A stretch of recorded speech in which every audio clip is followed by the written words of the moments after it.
Zerograd is a fantastic, surrealistic, absurd, nightmarish comedy, whatever. Soviet movie. Feels like it's about the collapse of the Soviet Union, but is it really? I recorded a video for this channel on this unforgettable Soviet science fiction movie. This is part 2 because the video was very, very long, so I've split it and we'll be going into a lot of details about an article that a Soviet thinker, post-Soviet actually, thinker and philosopher and all these things, wrote about the movie and his curious take on the movie and the parallels we can trace between the collapse of the Soviet Union and the collapse of Western civilization. We'll be talking about Zizek, some aspects of his work which are cool, some which are more, as the kids say, problematic, and my own take on it. So, which is a lot to do with Jung, but also like the step beyond Jung. So, enjoy.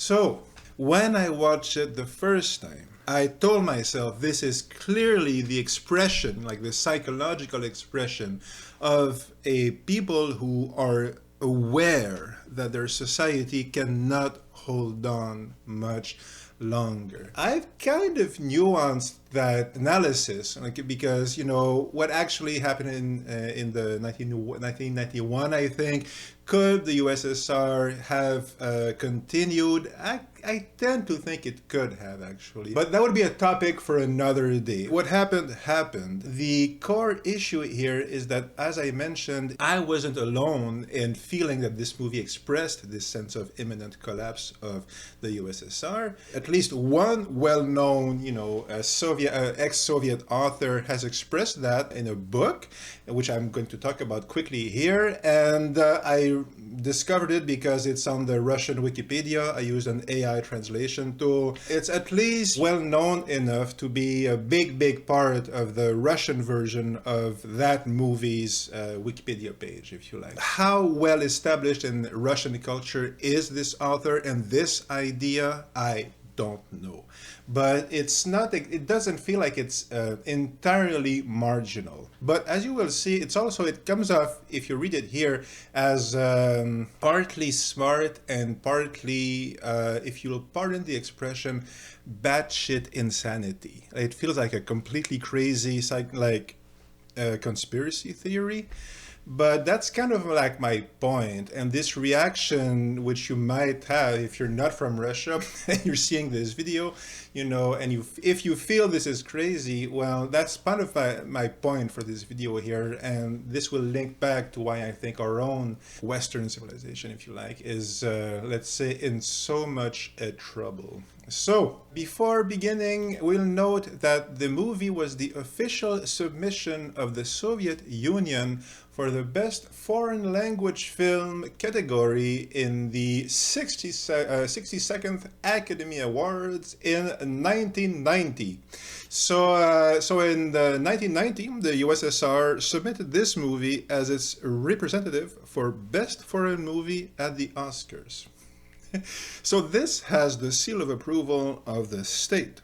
Okay, this is the movie that the USSR, as a state, okay, deemed the best representative of its own culture and production, and deemed it, you know, like the #1 candidate to be on the most institutional, you know, cinema thing in the West, which is the Oscars, like the ultimate seal of institutional validity, you know, in the Western film industry, is getting an Oscar. So what does this tell you right away is that how likely is it that the USSR did this as part of an evil conspiracy to destroy the USSR? How likely is it that, if I were to tell you that, you know, clearly this movie is the product of an elaborate plot to destroy the USSR, and part of this plot was that the USSR financed and created the movie and then sent it to represent the USSR at the Oscars in 1990. Does that seem likely? Well, is it impossible? I guess not. Many things are possible. But is it likely? Well, it's kind of like the main argument, if you like, not the Oscar thing, but the movie itself being a part of an evil plot to destroy the USSR. It's kind of like the point that the author of the article we will now look at is saying. He's a Soviet-Russian chemist and, let's say, social scientist, going by Wikipedia, again, translated to Wikipedia. So we need to be careful because it's all translated by AI. So, this is not the actual text. I do not speak Russian at this time. So all the caveats are here. So let us be intellectually prudent in our conclusions. Nevertheless, okay. This Russian chemist and, sociologist, historian, if you like, is named Sergei Kara-Murza. He had official posts in the Soviet Union, and he has written many times, many books and articles after the fall of the USSR on, most notably, the collapse of the USSR. Now, Mr. Kara-Murza is apparently, according to a Russian Wikipedia, he is pro-Putin, Vladimir Putin, and anti-West. And this normally, if you're outside of Russia, for most people, certainly like I'm in North America, so not very far from the United States. So normally this is enough for us to discredit Mr. Kara-Murza's views. Like he's pro-Putin and he's anti-West. So obviously the reaction, is that we should reject everything he says. It's not even worth reading, and he's all wrong, and I hate him. This is like the general epidermic reaction we tend to have. And while it's understandable, I think it's a mistake to have this reaction. As we will see here, is it possible that he's expressing some valid points using a flawed framework? If he is sincere, is he actually trying to point to a valid point or criticism? If so, is the error of his article based on flawed thinking or a flawed framework? Like his suppositions, his unconscious suppositions are not valid, but he's not aware of it. And this will be my main point here, and this will link back to our own dire collective situation. Because while Mr. Kara-Murza comes off to me as a conspiracy theorist, like totally, like crazy, almost psychotic. I mean, this is insane stuff, in part. Okay, to me. He's also, I think, very right in some of the problems he identifies, which we'll probably go into a little bit later. And I find this is very, very frequent. Like, it used to be very popular to say that the World Trade Center attacks were an inside job. And perhaps you believe that, What I found, like, I don't believe that at all. I don't believe that at all. But it doesn't need to be true for most of the criticisms of the official discourse on, 9/11 and the reaction to it and the subsequent war on terrorism. It doesn't need to be an inside job for many of these criticisms to be valid. People who are in power in the States, they had publicly written in public documents that their desire for the American administration, for the presidency, and for the United States was to use its military and economic power as essentially an imperial power. Like if you go and read, and these were like Donald Rumsfeld said that, Dick Cheney said that, they had said these things publicly. John Bolton, who's now regularly invited on US television, even like so-called left-leaning TV shows or YouTube channels or whatever, he's presented as this sort of somewhat voice of reason, but he was insane. He was an imperialist loon.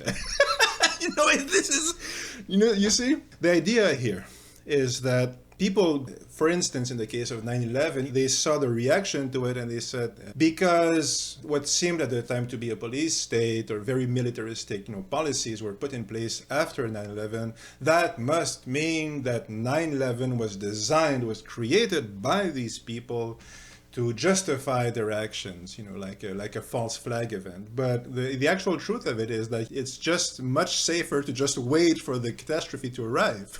You don't need to create it. It's much safer just to wait for an opportunity. like the Gulf of Tonkin incident in Vietnam. They wanted to go to war. Everything seems to indicate that the US felt it was in their interest, and they wanted the reason, and that reason happened, and whether by malicious intent or self-delusion, which is quite likely, they used, the so-called Gulf of Tonkin incident as a pretext to justify war. Okay, so many people look at that and they will say that this proves that the United States made it up, or even that they were lying. They were dishonest. That they knew it was a pretext, but they used it anyway. And that was said a lot during the preamble to the Gulf War in the 2000s. But it's also very possible that, some people might have been doing that in the whichever American administration, depending on the period. But it's also quite possible that they believed their own story. Like John Bolton seems like a very likely candidate for this. Like, he believes his own stuff. He thinks his story of, invade people. I mean, I haven't read his whole, it's been a while since I checked. I don't want to put words in his mouth, but whoever might think, in the administration that behaving like an empire is good, okay, will look for reasons to validate that belief. Okay, and it doesn't necessarily mean that they will lie to other people, because they are lying to themselves. And this is the whole crux of the thing. Okay, people are contaminated by their own ideologies. And this includes all of us. This is all of us.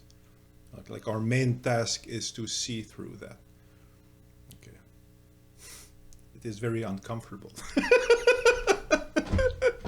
And it's the main reason why I'm going into so much length into these questions. Like, this is why this whole part of the video exists, is to help myself, and hopefully you might be watching this, work through this, because it's insanely difficult. Because like the call is calling from inside the house, like the contamination is inside our own, mental frameworks. Like, we're all soaked in so much ideology. So how does this appear in the case of Mr. Kara-Murza? Well, I'll quote from his article. So it's chapter 5, a book called Mind Manipulations, or Manipulation of Consciousness. Again, this is all translated via Google Translate, essentially. It was a bestseller in 2008. It's apparently a well-respected book. And this is chapter 5, but one of the sections. Like, there's many chapters 5 in the book. No matter, if you find the book online, you will find this chapter in that book. So it's the chapter is called The Magic Flute of Perestroika, the film City Zero as a Teaching Task. He starts the article saying, over the past 10 years, television has shown Karen Shaknazarov's City Zero only a couple of times. Not much, considering the film's rank. It would be useful to watch it for anyone who wants to understand what technology is destroying society. And this is the whole point of his book, from what I gather, and it's a large part of Mr. Kara-Murza's public stance, I seem to understand, based on translations from the internet. But his public point of view in the public discussion seems to be about mind control and manipulation, and especially how it pertains to the former Soviet Union, and the idea being that it was not chiefly the state manipulating people, but that people in the state were manipulated by evil, nefarious forces, which we will explain presently. Okay, so Mr. Kara-Murza continues. He says, the film, so Zerograd, is made in the genre of Masonic art, like Freemasons. This does not mean that the director is necessarily a Mason. This is a genre in which a philosophical or political idea is conveyed in artistic images in the form of a code, accessible to few, but influencing the subconscious of the viewer. So essentially, it's coded messages meant to influence the subconscious of people who watch the movie. So subconscious messages. And apparently Mr. Kara-Murza believes in the idea that, if you insert a frame in in the 25th frame. If you insert a frame in a movie, like a picture of a can of Coca-Cola, this will entice viewers to watch, like to drink Coca-Cola. And like there's a famous Columbo episode in the 70s that said the same thing. And which is, I actually participated in an experiment about this, like where someone was showing me a movie with these frames. I did movie editing, so you can detect it. It isn't that hard to detect the 25th frame or 30th frame or whatever. And the short version is that it is generally considered a discredited theory that one can influence the subconscious of people through that means. But Mr. Kara-Murza believes in it. Maybe he's right, I don't think so, but he believes in it, and he's basing, it's kind of like a similar idea. Like people are subconsciously manipulated by Zerograd, this movie we've just talked about, because their subconscious is being influenced through images and allegories. So allegories serve as a code, he continues, sometimes beautiful and light, sometimes heavy and scary. One of the best and most beautiful creations of Mozart, the opera The Magic Flute, is an example of this genre. And I will interrupt here and will say that this is a good example of something that is partly true. Mozart was a Freemason, that is true. And The Magic Flute is jam-packed with Masonic symbolism, and the whole story is essentially more or less like a Masonic allegory, the same kind of allegory that one may find apparently in their rituals, which I have not partaken in, but I'm aware of some of this stuff because it's comparable to other occult traditions or secret societies and so forth. And usually the reality of it is that secret societies are scary because they're secret. And anything that is secret will make people invent scary ideas in their mind, because that is, our mind is wired that way, essentially. It's short version. We're afraid of the dark because our body wants to survive, basically is the short version. And while there are certainly conspiracies and, dark, evil things happen in dark places, that is true, but usually in the case of Freemasons or people like that, at best, they're spiritual initiation things, like they're based on old Egyptian rituals. Like they're a modern version of ancient mystery schools, like the mysteries of Eleusis. That's what they are. That's where they come from. That's the lineage. And they had to hide because, probably because, the Christian church wanted to kill them if they discovered that they were doing that. And the church wanted to do that because belief is power and power is money. And that is all it is. That's all it is, essentially. It's power and money, okay? And when you see like religious persecution, very, very frequently there's money and power involved. And that's, it tends to be the case that this is what's actually going on. But he says here, Mr. Kara-Murza, that, the Magic Flute is a good example of Masonic art and that it's coded messages, and it's very insidious what he's doing here. I'll go quickly on this. I won't do the entire article like this because it's very long. But you can see what he's doing here. He's saying, I'm not saying that Zerograd is Masonic art because we don't know. But he keeps saying that, but he keeps inferring that it definitely is. And the whole point of this chapter is that it is totally, oddly the same thing as Masonic art, and the Freemasons are a secret society, and they're essentially the Illuminati who want to rule the world. And that's where he's getting at.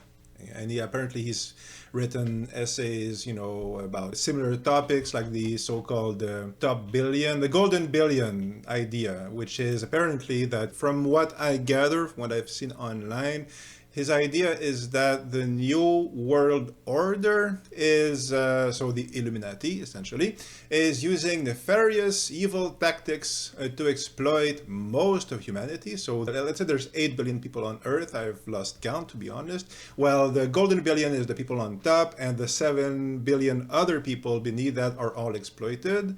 And the NWO is hatching evil schemes to make that happen.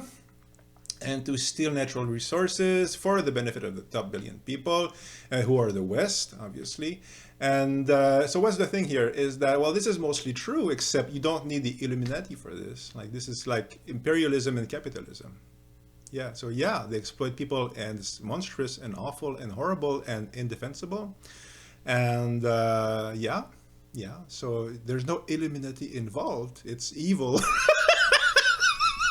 But why do you need the New World Order? It's imperialism. It's the same. It's imperialism like it's a modern version of something that's been around since antiquity, right? It was bad then, it's bad now, and it was for economic reasons back then, and it's for economic reasons now. And all the rest, all the justifications, like whatever it is, they're all just lathered, plastered on top of it. But it's power and money is what it is. You don't, and it's not power and money from, this evil clique. It's like they're there, they're bosses of companies and whatever. It's the system itself. It's that the economic system itself is evil and nefarious and unjust. It was never anything other than that. It was always based on somebody paying for somebody else. Like exploitation of somebody to make somebody richer is the basic, economic con from slavery in the antiquity up to now, right? So short version is that you don't need to add the New World Order, but Mr. Kara-Murza seems to believe, again, maybe there's a mistake in the translation, and I haven't read the whole book, but apparently his main idea seems to be like, this is the Illuminati, the evil secret society, and the Masons, and they're doing all that. And I said it's kind of pernicious, this article, because he keeps going on about the Masons, and he says, Zerograd is an example of Masonic art, and he will go on to provide what he considers proof of this. So he says, work on the film began in 1987, but when the idea first arose is unknown. It is also unknown whether the director's father, Gorbachev's closest aide, helped with advice. So what is that? It's insinuation. I'm not saying that, that they hatched this evil scheme to create this Masonic movie years ahead, years in advance to sap the precious collective will of the brave Soviet people. I'm not saying that, the director and Gorbachev were in league. Maybe not. Maybe it's all just a coincidence. But he's saying with apparently not far from this level of disingenuity. He's being dishonest is my main point here. He's flirting on bad faith here. I think he's sincere, but I think he's making a bad faith argument, and it's bad faith because it's clearly not intellectually solid, but he chooses not to address the weaknesses of his reasoning. Okay, and again, you don't need to say that Gorbachev was an agent of the Freemasons. Why do you need to believe that? Why does he need to convince us of this? Because he needs to convince us, as we will see, that the Soviet Union was a good regime, and there are many good faith arguments one can put forth in defense of the Soviet Union. Many, okay? And it did tons of terrible things, but that does not mean that it was entirely indefensible. That is also an ideological argument. That is also, I would put forth, a bad faith argument, and it's normalized because we hear it all the time. USSR was an evil empire and the West is good. So obviously that is a grotesquely simplistic, ideological argument which we hear all the time. But the fact that it is, simplistic and grotesque does not mean that you need to prove that the USSR might have some good justifications for existing by implying a Masonic plot. You don't need that. You just put forth your arguments that the USSR did some good things and why you think it existed and all these things, and forget about the Freemasons. But yeah, so his idea here, I'll cut short the article because it's very, very long. His idea here is that the movie, the Zerograd, it uses absurdity. And if you watch it, and please do watch it, it's definitely like one of the finest examples of absurdist cinema you will ever see. It's right up there with Buñuel. But the point of Mr. Kara-Murza is that this absurdity is deliberate and that it is creating a sense of absurdity to confuse people. To confuse people and to, as I said, sap their belief in the goodness of the state.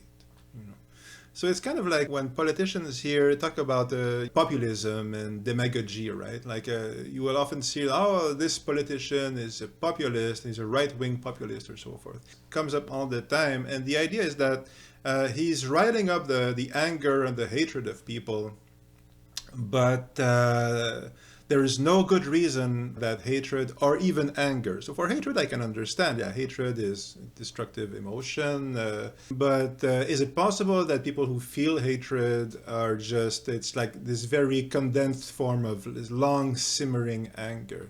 Is it possible then that this anger, which causes the hatred, not ignorance, like the anger causes the hatred, is it possible that this anger has a reason, like a social reason? Generally, when people talk about populism, they will say that, no, they might have a reason, but the reason is that they are racist and evil.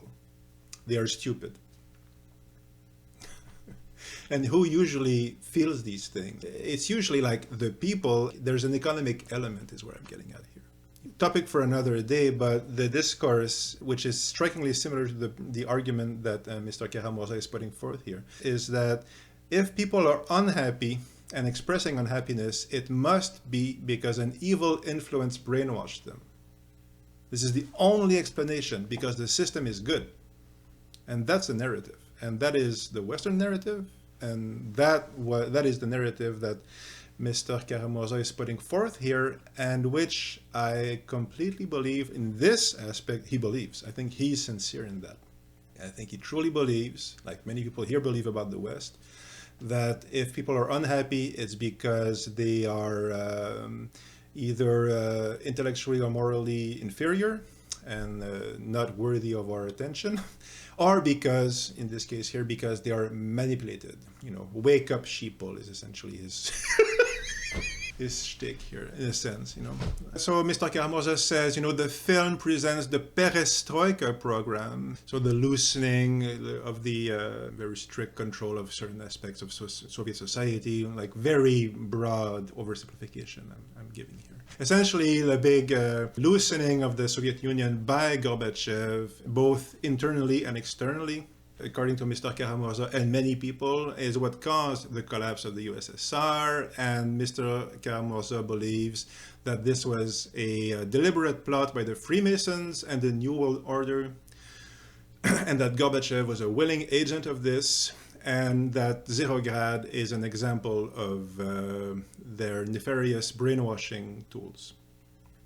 So, got short version here. Read the whole article online. That is what he's saying. In 1996, a seminar devoted to the technology of destroying the cultural core of society was held for 6 months at the State Duma Security Committee. This was a rare type of meeting where experts from both Democrats and the opposition met and found a common language, although not without friction. One of the last sessions of the seminar was devoted to an analysis of the film Zerograd. All participants watched it especially. Everyone agreed that the film very accurately anticipated the process of destroying the cultural core of Soviet society. So opinions were divided on the secondary issue, and essentially the issue Mr. Kara-Murza is describing here is that so the participants in this seminar in the now former Soviet Union in 1996, they could tell that the movie Zerograd was prophesizing the end of the USSR in 1989, but was the movie an evil scheme to provoke this collapse, or was it an accident? Was it just an unconscious observation, or like whatever, something like that? So this is essentially what he puts forth, Mr. Kara-Murza here, what he's describing. His take is that it's deliberate, as I said. He's opening himself up to say that, no, that's not what I meant, but that's what he's going on about. This is what he's saying, okay? Please be intellectually honest. Please, put forth your argument and don't hide behind, I didn't mean to say that. And no, he's saying it's a Masonic plot, okay, to use mind control. this movie is. He says, the creation of absurd situations in connection with the most ordinary norms was widely used during perestroika, and so he's comparing the two, and so he says that perestroika itself was a Masonic plot, using subconscious messaging, like subconscious tools essentially, and the main thing, I can paraphrasing, read the whole article, is that the perestroika policies of Gorbachev created absurdity in the mind of the Soviet people, and he gives example of this. Respectable theaters began to, like theaters with actors on the stage, right? Like Hamlet, So respectable theaters began to include bed scenes in plays. In the press, they legalized swearing. Moscovy Komsomolets. I think this is like the newspaper of the Central Committee of the All-Union Leninist Young Communist League. This is what it is. Began to describe the delights of oral sex. Then they complicated things. Sakharov certainly declared at the Congress of Deputies that in Afghanistan, the command of the Soviet army ordered the destruction of its own troops from the air at the slightest danger of encirclement. The accusation was wild, and some female deputies were shocked to tears. So he goes on like this. So the idea is that the proof that Gorbachev is using Masonic manipulation tactics to create a looming sense of absurdity to sap the will of the Soviet people. The proof is that now there was sex scenes in the plays, and there was some mention of oral sex in the Leninist Young Communist League's newspaper, and he doesn't quote the actual passage. He just says it. And there was swearing in the press. So there's this aspect of it. The Masonic plot to use absurdity to sap the will of the Soviet people to cause the collapse of the USSR, of which Zerograd is part. While part of the nefarious scheme involves using absurdity by adding sex and swearing in popular media. Okay. And Sakharov, he mentioned at the Congress of Deputies that there was some essentially like war crimes and bad military policies in Afghanistan, and that the Soviet army sometimes killed its own troops for reasons of tactics, whatever. Okay, unspecified reason here, and this shocked the politicians, who started crying. And what is implicit here is that they started crying because obviously it's false and absurd. And why is it false and absurd? Well, presumably because the war in Afghanistan is so good and just implicitly that you can't criticize like the Soviet army for any practices it had, in that country. And so it's all very vague, obviously, because the whole article it cites lots of specific examples, but it's mostly just implicit insinuations, which is not that dissimilar to what he's accusing the movie of doing. He keeps saying that everything seems to be like there was a plot, and he keeps saying it, but maybe I'm not saying there's a plot. It looks very much like an evil plot, and it looks very much like who would think that it's conceivable to criticize the war in Afghanistan, the Soviet war in Afghanistan, because obviously in the West, who would dare think that it's possible to criticize the Western war in Afghanistan? Which obviously it's a good war. It was good. It was good because it was against terrorism and the United States was attacked. So obviously, it was good, right? So he says, of course, the strength of the film is that it showed the impact of the absurd on the consciousness and subconscious clearly in its pure form, like in a scientific experiment, and applied developments were made by many practitioners. So yeah, and do read the whole article, but this is not serious work. Okay, this is hackery. Okay, this is pseudo-intellectual hackery. But I think he's sincere, and I do think what's going on here? What's the problem? Well, the problem has to do with the psyche, I think. Okay.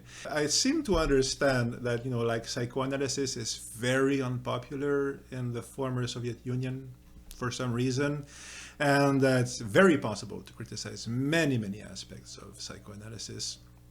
But I will use it here because I think in many core aspects, it is crucial to understand the real problem, like civilizational problem, like the problem with humanity is in many ways and has always been a psychoanalytical problem. It's one of its problems. The other is economic. And the economic problem is that we don't share. We should share what we don't. And before we didn't have good enough technology to make it really possible. Roads weren't good enough and it took too long and there was no refrigeration. So for a while, it wasn't technologically possible, but now we could share. We have the means, we have the production, but it's not politically expedient to do so.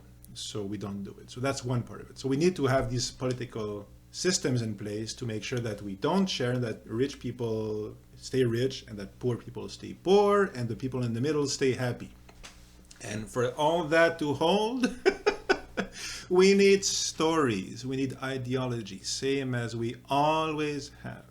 Okay.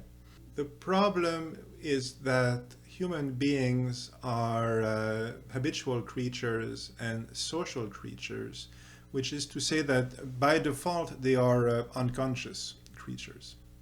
They are not aware of what they are doing. They think they are because they have thoughts, and they see things like me. I have my little, not script, but I have written some words here. So I see all this stuff and I have my coffee here. So yeah, I'm aware of stuff, but I'm barely aware that the normal level of consciousness of the human being, what we call being conscious, is not conscious at all. It's like self-programming essentially. And this keeps us alive, this keeps us safe and all these things. Like we have a psychic, structure, like our mind, that is designed to keep us alive and to keep us safe. And human beings are social creatures. So a big part of this psychic structure that we have is tied in with the keep us alive aspect, which is tied into the social aspect. My psyche needs to make sure that I belong to the community because that will keep me alive. Okay. So that's a big part of the problem that we have. I have accused, Mr. Kara-Murza of being less than intellectually scrupulous, of saying non-serious things. And I'm putting forth here that the main issue with humanity, or the big part of the problem, is linked to psychic issues which are described by psychoanalysis. Okay, so I need to justify that. Okay, and obviously there's only so much I can do in a video like this. Okay, but for now we will take two models. Okay, we'll take the Lacan model, which is the model of Zizek, of Slavoj Zizek, and we will take the Jung model, which is a lot closer to my own, though not the same, because I think we need to move beyond Jung. I think he's close to the truth, but he's not the ultimate truth. He said so himself. Like Jung's work was very preliminary. It was only a starting block. Like Nietzsche is only, he says himself, it's only starting. Like the work is only barely starting. But Slavoj Zizek, might have heard of him, a very famous, philosopher, probably the most famous philosopher on earth right now. He's a pop culture phenomenon up to a fashion. He had this very famous, debate with Jordan Peterson, who is also sometimes called a philosopher, but he's not. I mean, he's just not a philosopher. He mentions Nietzsche in his discussions, but he hasn't read the books he's talking about. He doesn't talk like a guy who's read them, essentially. I'll put it that way. He's a high-level blogger, essentially is what he is. He's a media personality, Jordan Peterson. And Slavoj Zizek is also a media personality, but he's an actual philosopher. His basic point usually, I've read 2 of his books so far and a few articles, and I'm using here an article called, Can You Get Me a Job, I think it's called. Yeah, Can You Give Me a Job? It was published in the London Review of Books in October 2010. I'm using it because it's a good recapitulation of a point I've seen him make quite a few times. which illustrates directly the problem with the movie and is a good rebuttal to Kara-Murza's point. Kara-Murza says that the ideological discourse is true. It's just objectively true. Like, Soviet Union is good, and Gorbachev was manipulated by the Freemasons, and because he introduced all these lies in the public discourse, these absurd lies, and people started to be confused, and this confusion made it so that the Freemasons could cause the collapse of the USSR. They poisoned the tree that way, and then they could fell the tree, the people's tree. So that's essentially Kara-Murza's point. And Zizek, I thought of him because he talks about the Khrushchev speech after Stalin's death, like the secret speech that Khrushchev gave, I think, to the inner circle of the Communist Party in the Soviet Union, and that speech leaked. And in the speech, he essentially says that now that Stalin is dead, can we all agree that Stalin was bad and that we need to do things better? And essentially, it led to like the thaw, I think it's generally called, a period of loosening of iron girdle of Stalinism. Zizek mentions this, and he says that this speech was received with shock by not only Soviet but Eastern Europe communist leaders in general. Like, many people were, astounded by this, and it caused suicides and heart attacks. The heart attack is that of the boss of Communist Poland, like the general secretary of the Polish Communist Party, essentially. So he had a heart attack upon reading the transcript of the speech, which is historically true. He died 2-3 weeks later, like 16 days later, though. He didn't die upon reading it, but he did have a heart attack upon reading it. And the other example that Zizek gives, there's an author who shot himself, Alexander Fadeyev. And essentially, Zizek's article, and again, do read it. I'm about to recap it very unelegantly, if you like, just a very quick recap. But essentially, his point is that, and it's the kind of point Zizek often makes, I find, the way I understand it in any way, which is that these people died because they were cynical opportunists, most of them, and they knew that Stalin was lying and that the USSR was a lie, but they wanted to maintain the lie alive because they wanted the revolution to succeed, even if they were entirely cynical. Khrushchev says Stalin was lying to the Soviet people and caused all these crimes, and we're all aware of that. But because he's saying it out loud, he's popping the bubble. We could probably find examples like, the British Empire is built on conquest and genocide, and the United States inherited the British Empire, and its ideological structure is basically the same. The content of the containers is different, but the structure is entirely the same. So essentially, the comfort that you and I share in the West, if you're watching from the West, is built from not only past genocide, but current genocide, and exploitation and all these things. And that's the sort of thing that, we have a place in our discourse to say these things, but it's very controlled. Okay, it's framed in a way that still justifies the current regime, the current situation.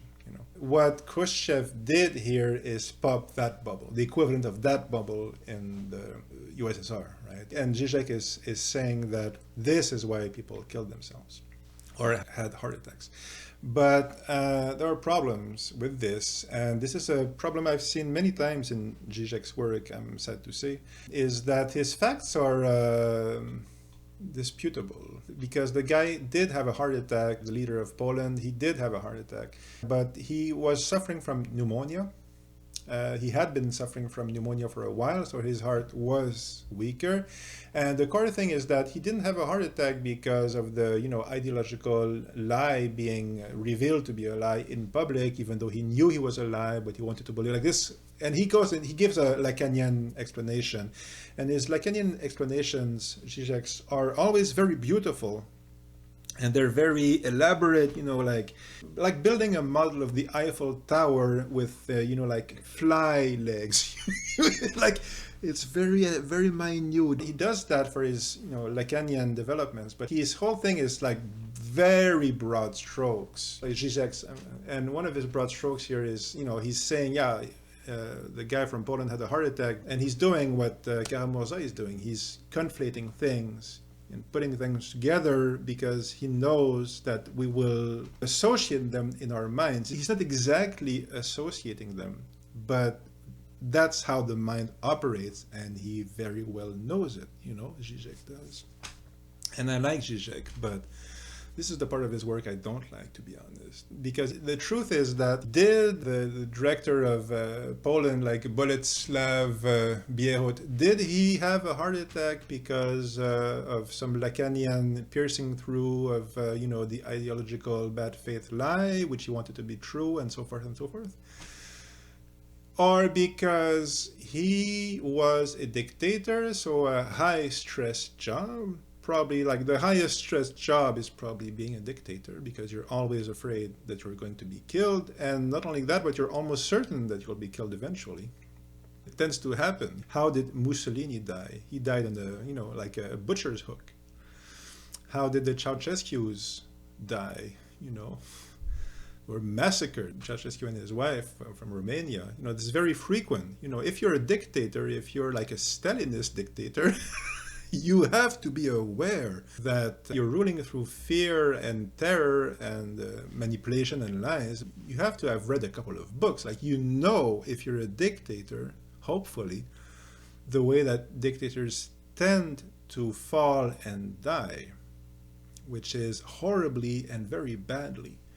This Bierut guy, the communist leader of Poland, who had a heart attack after Khrushchev's speech, his whole act, from what I've seen online, I'm not an expert on Poland, but his whole career, certainly in the last 15 years or so, when he was leader of Poland, was aligning himself with Stalin and being Stalin's equivalent and mouthpiece and right-hand man, if you like, in Poland. Like, he had aligned himself with Stalin, knowing very well who Stalin was, and participating in his crimes, and now Stalin is dead. So could it be that he could hear, his bills, his dictator bills coming up due very shortly? Might that be why he had a heart attack? Especially since he was in a weakened state because of pneumonia. So it's not ideological. He was afraid. He was afraid of, hanging upside down on a butcher's hook. And well, he should. Isn't that more plausible as a hypothesis than some form of psychoanalytic projection of the Jungian objet petit a or so forth, right?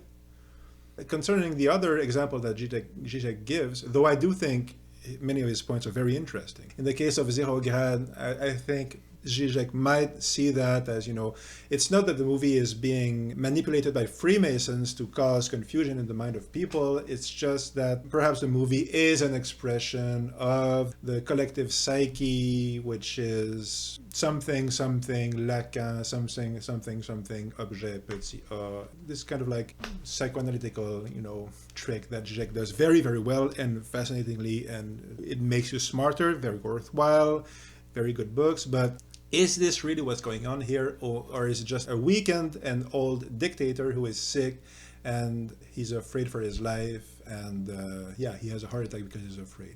And the other example that Zizek gives, to illustrate this idea that I participate in the ideology, but I know it's a lie, but still I pretend it's true, and I kill myself not because the lie is revealed, but because it is revealed as a lie or something. It's walking a very fine line, his thing. The example he gives is a writer named Alexander Fadeyev, and I don't know him, but he presents him as, I think, a very hardcore Stalinist writer who killed himself because of, the cynicism has been revealed. Like, somebody in the comments of that article on the London Review of Books mentioned that, Alexander Fadeyev did not kill himself because the Stalinist dream was over. He killed himself because, like, a while later, and he was denouncing the recuperation of writing as an art form by people like Stalin and everybody else. It was kind of like burning yourself on the public place, as a protest,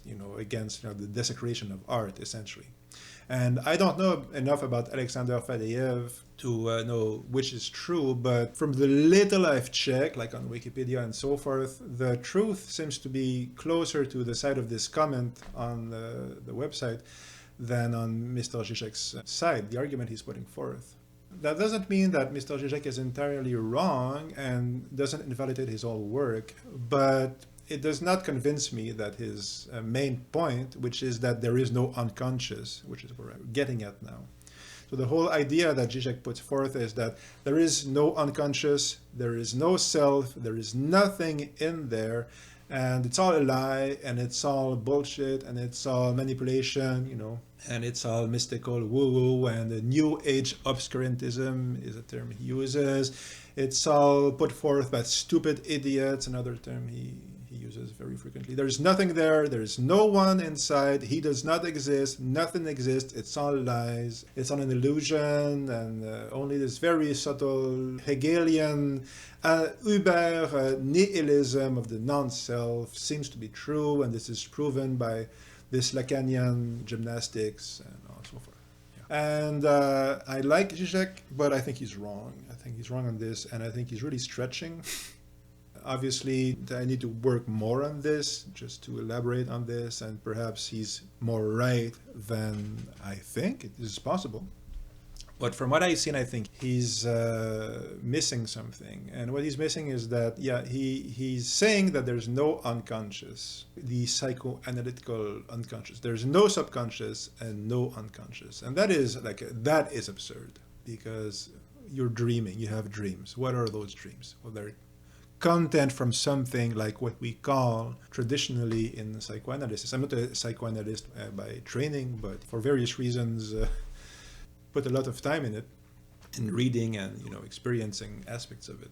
So the idea that there's no subconscious or no unconscious is like it takes more than a couple of very subtle Lacanian Hegelian thing to justify saying that anybody who doesn't see this very subtle thing is an idiot, right? So the Soviet Union, and I think this is probably why psychoanalysis is not popular in the former Soviet Union, I think. I mean, I'm not from there, I don't know.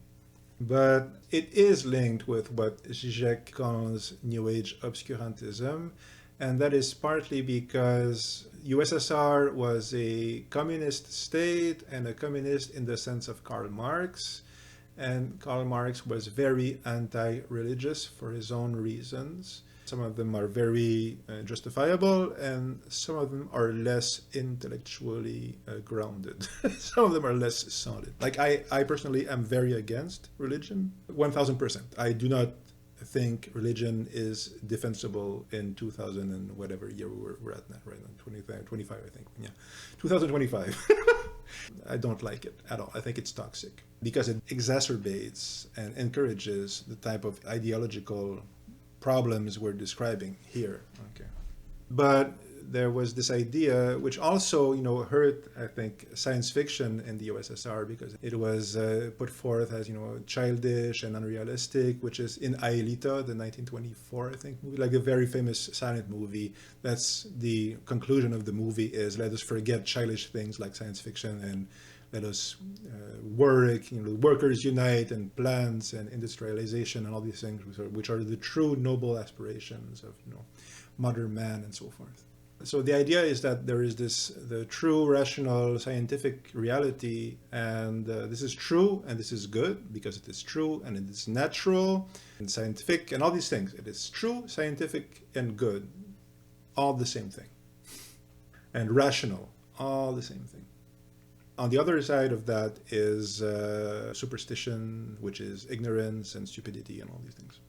And this is the narrative framework of modernity. And this narrative framework is shared by the West and the East, certainly, the former communist countries. And this belief is what caused the collapse of the Eastern Bloc, and in many ways what caused the collapse of the West. And this is my conclusion, because I will need to explain that in a lot more detail in other videos, but I've spoken long enough for today. But here's the thing. There is such a thing as what we call the unconscious, but it's a lot more conscious than what we call consciousness. We're very confused on this. So there's a rational side, which is capable of reason, and there is an irrational side, which is imagination and dreams. Okay. And we see that side as being bad and inferior. So that's a societal choice, and it's a catastrophic mistake because it's part of our psyche, first of all. And this is very linked with, like patriarchy, so-called, but topic for another day. But if you look at the actual polemics around what is called patriarchy, like that, like even deeper than the guy, like woman and man thing, which it seems to be about. It's about reason versus instinct, or imagination or emotions and all these things. That's like what's really going on beneath that discussion of so-called patriarchy. As I've mentioned in that instance, but I'll circle back very shortly to collapse of civilization. Because of psychoanalysis, we see the psyche as essentially like the conscious and the subconscious and the unconscious. But that is not the correct way of looking at it. Because what we call the conscious, as I said, is not conscious. It is not conscious. Like your so-called unconscious is way more conscious of everything that's going on than you are. Okay. So that's that, first of all. And it's constantly sending you messages. And this is the intuition. Okay. So you have the rational part and the intuitive part. And your intuition, which is your deepest, what Jung called it like a collective unconscious, and he has his own language for it. But I think, as I said, he had his own framework of discussing it, which corresponds to reality when you look at it from a certain vantage point, but also distorts it. A better way of looking at it, like a less confusing way of looking at it, is that there is the rational part and the non-rational part. And the non-rational part, as I said, is linked to the part of your body that keeps your heart beating. That part of it is linked to it. But it's also like, the Buddha state, if you like. And I said I don't like religion, but there is such a thing as, all the deep spiritual stuff and experiences and all these things, they take place on that level, like the connectedness of everything and so forth. Again, vast topic for another day. But there are all these things there. That deeper part of you, and what's really there, again, it's part of the mystery of being a human. That part is sending you messages, okay? And it's sending you messages through intuition and feelings and emotions. But also you have your psyche, which is trying to stay alive, to keep your body alive in this society, which needs to function in this society. Which means it needs to suppress some of its feelings, like, rage and fear, and also some of its impulses. This is the whole Freud thing. And on that part, we could say Freud was mostly right on that thing, I think. The idea that we need to suppress some of our, impulses to live in society, it's not that extravagant a statement, right? So we suppress all these things, but we also need to suppress the fact that there's injustice. Like if you have slaves, like the Greeks did, just talking about the Greeks, like Aristotle, which I'm currently reading. Well, he had slaves, and his whole thing in the politics of Aristotle is explaining why slavery is clearly good and virtuous, because it corresponds to nature and so forth. He's very smart, Aristotle, invented philosophy, like really invented what we think of as philosophy, I think. I like him a lot, but that's insane. His justification of slavery as being natural and virtuous is not serious at all. Okay, so how is it that he could not see that? Well, because it was advantageous for him and his entire society to believe that it was natural and virtuous to have slaves, even to force them into slavery, which he does say. Which is not that dissimilar from arguments we hear all the time, left and right, like I'm on the side of virtue, so I need to suppress other people. It's the basic thing. I need to force them to my will. I've heard that said to me personally, like Zizek have said it, friends of mine on the left, have said it. Like, we need to force people to behave according to what I believe, I've heard that said specifically. And of course the right says it all the time. So what's going on there? I mean, I think there's a suppression. That's the idea I'm putting forth here, is that you're suppressing the monstrosity, what you're saying. You're saying, yeah, of course, people are exploited and sitting, sleeping in the streets, Yeah, rents are crazy high and speculation and all these things. But yeah, obviously, economy this and economy that, and there's no link. There's no link with, financial mortgage speculation and people sleeping in the streets. No link at all. And there is no link with people, overdosing on fentanyl and the fact that it's very profitable for the fentanyl companies, like in the West, like in the States, very profitable. And in France and in Europe, very profitable. Yeah, no, there's no link. There's no link, and so forth. We need to find a way to not only, suppress the fact that these things are clearly wrong and make no sense, but the fact that we feel it viscerally, and we have lost touch with just how much we've lost contact with our own physical bodies. We're all psychotic. This is the thing. All over the planet. We're all lost touch with reality. We had to lose touch with reality just to keep our bodies safe so that we could function in this dysfunctional society. And this is what has made us susceptible to believe things on the left and the right and the center and far left, far right, everybody, no exceptions.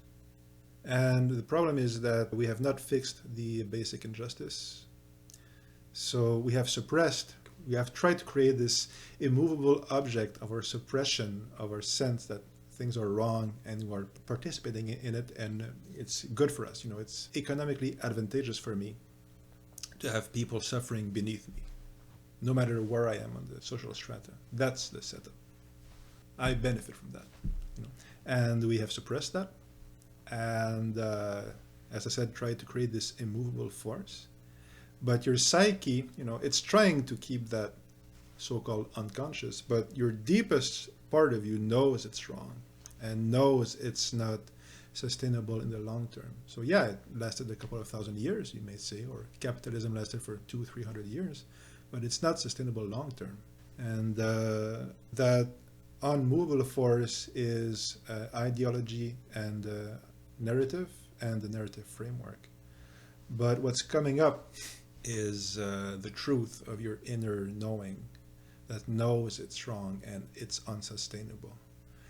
And that's what ultimately causes the collapse of civilizations if they don't get their act together, and none has so far in the history of mankind. And a movie like Zerograd, that's what it's showing. You might say it was a call for help. It's like, yeah, we all know we're living a lie, but I do think it was still possible for the USSR to function, to be, it might in another, timeline have perjured, might still be in existence, But there was a coup and it fell and it couldn't sustain itself. But the reason, like the absurdity is not, as Kara-Murza says, is not the absurdity brought from outside by evil Freemasons. It's the absurdity of the situation itself. There was injustice. There was, there was lies and corruption, and there was a story that became so distant from what it was trying to justify that absurdity had to express itself. That need came from the deepest unconscious, personal and collective. That was what was expressed in Zerograd, had to express itself. So it's not that the movie caused the collapse. The inherent conflict between the collective story, which had become absurdly untrue, and the reality of the regime, that caused the collapse. And that's also what caused the collapse of the West, which is collapsed. It just doesn't know it yet. So for us, the task is to build a new world, I think.